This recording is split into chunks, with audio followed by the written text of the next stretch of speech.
Hello students, how are you all? I hope you are all fine and your study is going well. So students, today we shall study the next topic of the economics chapter 4, globalization and the Indian economy. This is a very interesting chapter that I spoke very early to you all students. So in this chapter, in the previous classes we have discussed about the part 1, part 2 videos of this chapter.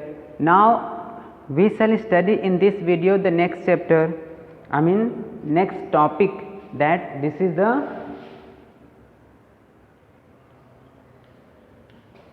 part 3. This is part 3. Okay, इससे पहले हम लोगों ने part 1 part 2 पढ़ाई कर लिया था. ये क्या है? यह पार्ट 3 है. ओके, एंड इसमें हम पढ़ेंगे क्या है पार्ट 3 में. देखिए ये जो टॉपिक है, inter linking production across countries. Inter जो लिंकिंग है, जो आपस में क्या है, अटैच है, जो आपस में जुड़े हुए हैं, इंटरलिंक्ड हैं. ठीक है ना. इंटरलिंकिंग प्रोडक्शन जो उत्पादन होता है, जैसे मैं बताऊं आपको, जैसे मान लीजिए कोई कंपनी है. ठीक है, मान लीजिए कोई कंपनी यहाँ पर आपको दिखाई दे रही है. ठीक है ना. इंडिया में मान लीजिए कोई कंपनी है. कंपनी क्या है, प्रोडक्शन कर रही है छोटे स्तर पर, स्मॉल स्तर पर, लेकिन कोई बड़ी कंपनी आकर इसमें ज्वाइंट हो जा रही है. ठीक है ना. मिल के क्या कर रहे हैं, काम कर रहे हैं. तो ये है इंटरलिंकिंग. तो जो प्रोडक्शन हो रहा है, ये आपस में इंटरलिंकिंग होने के कारण ये प्रोडक्शन होता है लार्ज स्तर पर.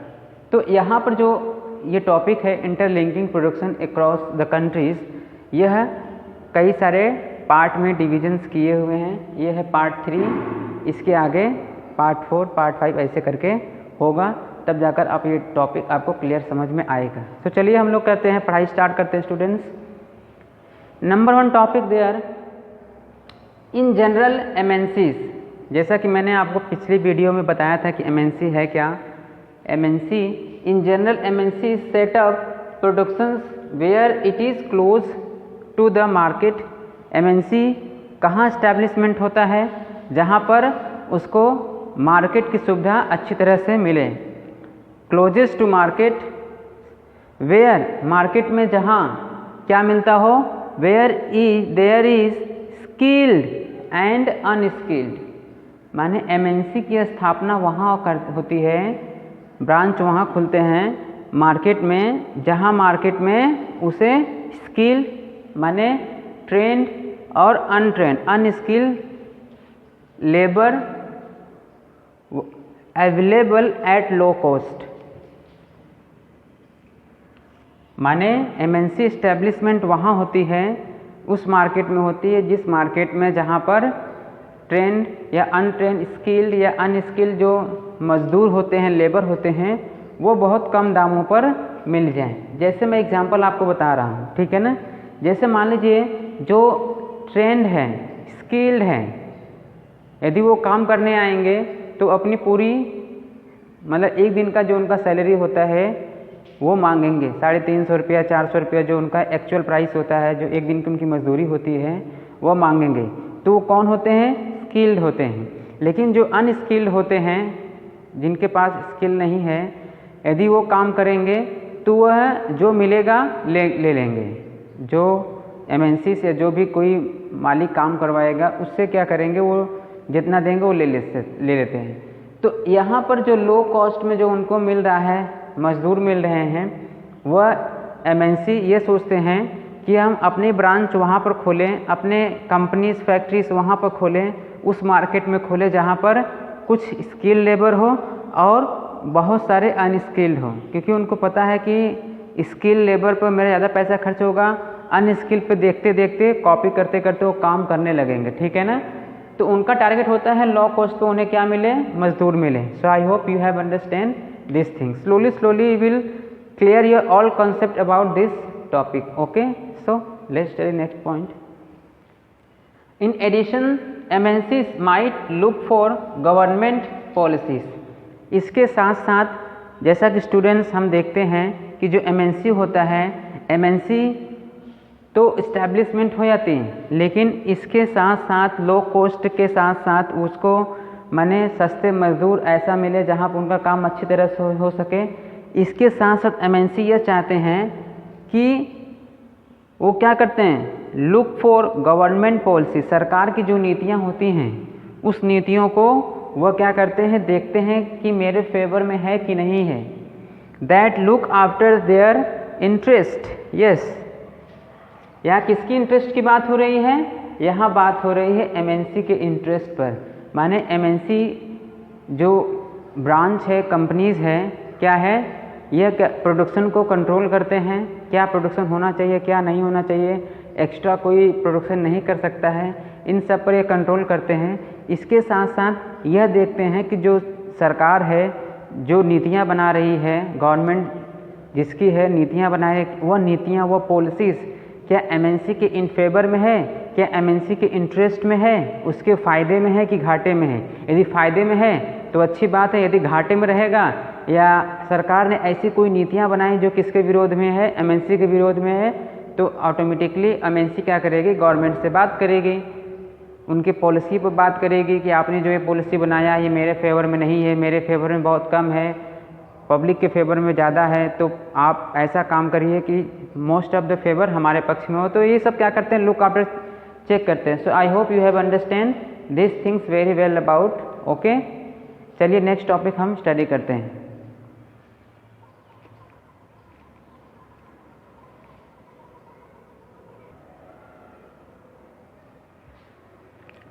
यस स्टूडेंट, नेक्स्ट हमारा पॉइंट है क्या है, देखिए, the money that is spent to buy assets such as land,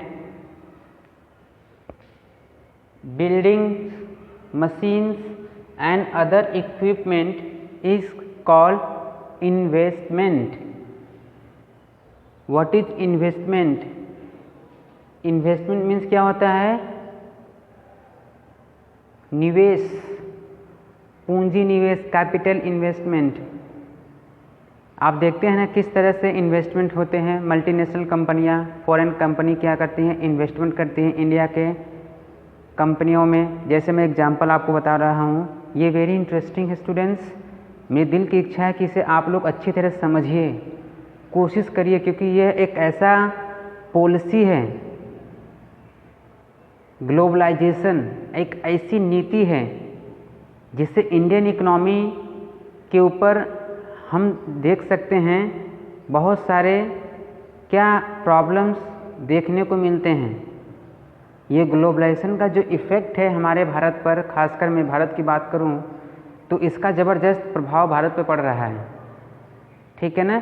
so you must understand that what is the concept it about, what is the globalization, is it globalization is good for our country और not. So please see that investment means क्या होता है, निवेश करना। जैसे मैं example, आप लोगों ने देखा होगा ट्रकों पर ट्रक चलते हैं ना, तो आप लोगों ने देखा होगा अशोक लीलैंड, ठीक है ना, अशोक लीलैंड नाम के ट्रक, अभी पहले थे अशोक थे, अभी अशोक लीलैंड हो गए हैं, ठीक है ना। तो पहले अशोक नाम की एक कंपनी थी हमारे भारत की, इंडियन कंपनी, ठीक है ना। लीलैंड जो विदेशी कंपनी है, लीलैंड आकर इसमें क्या हो गई, इसने इनके साथ पैचअप कर लिया, अटैच हो गए, ठीक है ना। अब अशोक और लीलैंड दोनों मिलकर क्या कर रहे हैं, ट्रक बना रहे हैं हमारे भारत में। ये क्या है, एमएनसी ही है। अब क्या हो रहा है, इसी को बोलते हैं इन्वेस्टमेंट। अब अशोक नाम की जो कंपनी है ये किसके ऊपर निर्भर हो गई, लीलैंड के ऊपर निर्भर हो गई, ठीक है ना। अब लीलैंड क्या करेगी, हमारे भारत में क्या करेगी, वो हमारे भारत में लीलैंड नाम की कंपनी जो विदेशी कंपनी है वह क्या करेगी, वह इन्वेस्टमेंट लाएगी। क्या इन्वेस्टमेंट लाएगी, निवेश करेगी। जैसे सच एज बाय लैंड, वह ज़मीन खरीदेगी, बिल्डिंग्स खरीदेंगे बनाएंगे, मशीन्स खरीदेंगे बनाएंगे, and other equipment is called, उसी को बोलते हैं इन्वेस्टमेंट, निवेश करना। बात समझ में आ रहा ना? आप समझ में आ रहा है कितने खतरनाक हैं ये चीज़ें? आप दूसरे एंगल से देखिएगा तो मतलब समझ में आएगा कि नहीं ये बहुत अच्छी चीज़ें हैं, इससे क्या होगा, इंडियन इकोनॉमिक ग्रेट होगा, बहुत डेवलप्ड होगा, बहुत सारे क्या मिलेंगे, रोज़गार मिलेंगे, बहुत सारे फैक्ट्रीज कंपनीज खुलेंगे, बहुत सारे मार्केटिंग होगा। लेकिन आप थोड़ा सा कल्पना कीजिए कि इन केस ऑफ यदि ऐसा होता है तो क्या होता है, बहुत सारे प्रॉब्लम्स आएंगे स्टूडेंट्स, ठीक है ना?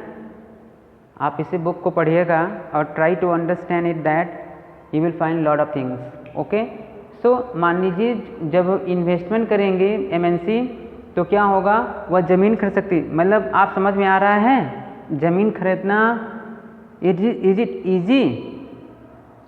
भारत के एक किसान, भारत के व्यक्ति, आज भारत में जनसंख्या बढ़ रही है, लोगों को ज़मीन नहीं मिल रहा है रहने के लिए, लेकिन यदि कोई मल्टीनेशनल कंपनियां आए तो इन्वेस्टमेंट के नाम पर वो ज़मीन भी खरीद सकती हैं, इन्वेस्टमेंट के नाम पर वो बिल्डिंग भी बना सकती हैं, मशीन भी वो बना सकते हैं।